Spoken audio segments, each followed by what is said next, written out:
अहिले चाहिँ हामी बागलुङ कालिका मन्दिर दर्शन गर्नको लागि जाँदैछौँ म पनि छु यहाँ अनि हाम्रो टोलीहरू चाहिँ सबैजना यता हुनुहुन्छ कोही यता हुनुहुन्छ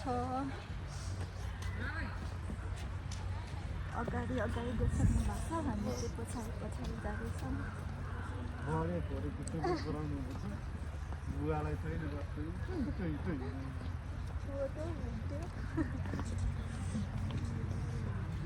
पुरा एक्टिभ हुनुहुँदो रहेछ फोटो भिडियोमा फेरि असाध्यै सेभ छ कि छैन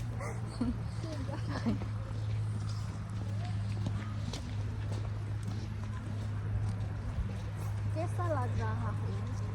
बहुत बढ़िया, बहुत अच्छा।